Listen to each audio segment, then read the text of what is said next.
Pourquoi est-ce que j'ai immigré de Montréal pour Vancouver? Pourquoi est-ce que j'ai immigré de Montréal pour Vancouver?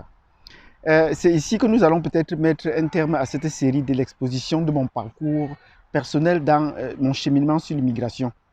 Pourquoi est-ce que j'ai immigré? À Montréal, j'ai passé une année. Et c'était important que je passe une année là-bas, puisque c'est la province qui m'a accueilli. C'est elle qui m'a donné la sélection, le certificat de sélection du Québec qu'on appelle le CSQ. Et ce qui m'a permis donc d'appliquer pour le visa et de venir au Canada en tant que travailleur qualifié. Mais une fois arrivé à Montréal, je savais que je pouvais m'installer ailleurs. Je voulais toujours m'installer dans les provinces anglophones. C'est ça qui me chatouillait le plus. Mais en plus de cela, c'est qu'à Montréal, il y avait des conditions qui n'étaient pas réunies pour moi et qui me gênaient.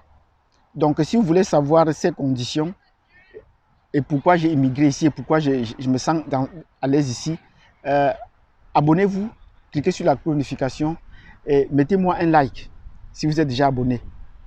Et je vous donne rendez-vous dans un instant.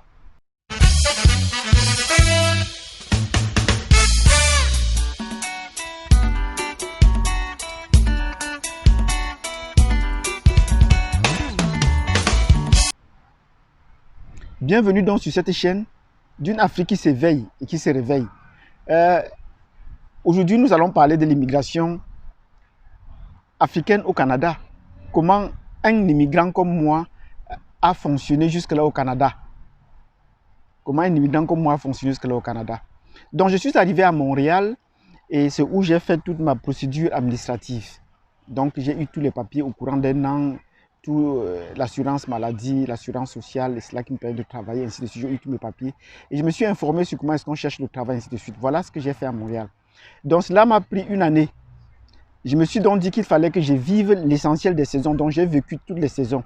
Je suis arrivé en été, j'ai vécu l'automne, j'ai vécu l'hiver et j'ai vécu le printemps. Ce qui fait que la saison suivante, en été prochain, en été suivant, j'ai préparé à déménager. Et c'est pour cela que je suis parti. Donc, en vivant les 4 saisons déjà sur le plan physique, j'avais déjà une idée des conditions climatiques là-bas. J'avais déjà une idée des conditions climatiques. Et cela a été très rigoureux pour moi.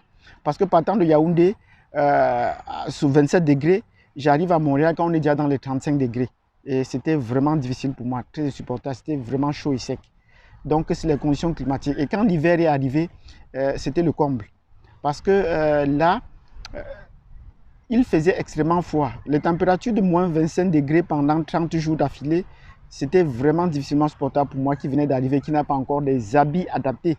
Ou peut-être je me cherchais encore dans je n'ai pas de chaussures adaptées. Je sentais toujours froid, quel que soit l'habit que je mettais. Or, les habits que je mettais, c'est des habits tropicaux. Quel que soit le nombre de couches que je mettais, je sentais toujours froid. Je n'étais pas encore adapté de ce point de vue-là.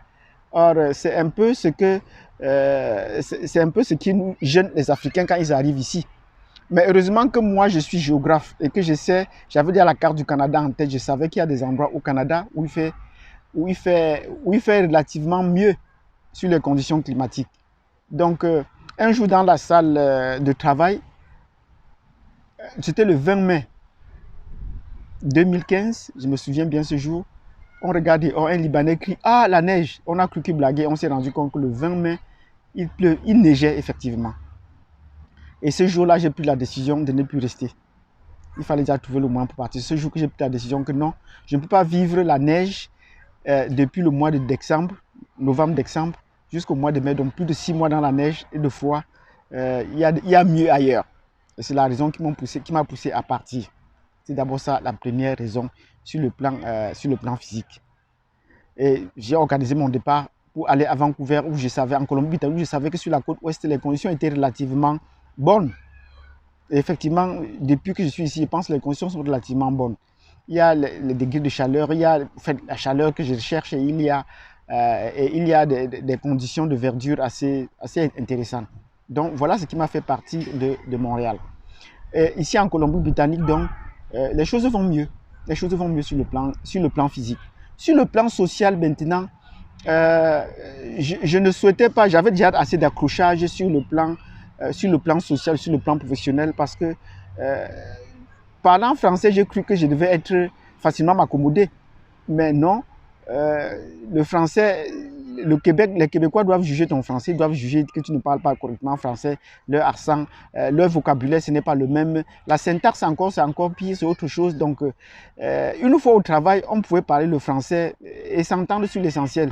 Mais dans la rue, c'était difficile de comprendre comment les jeunes ou les parents parlaient français. C'était des niveaux un peu gênants. Donc, pour ces raisons, je me suis dit non, je ne peux pas dire que je suis francophone et je vis dans un milieu francophone où des francophones ne me comprennent pas, où les francophones plus anciens sur le terrain ne me comprennent pas.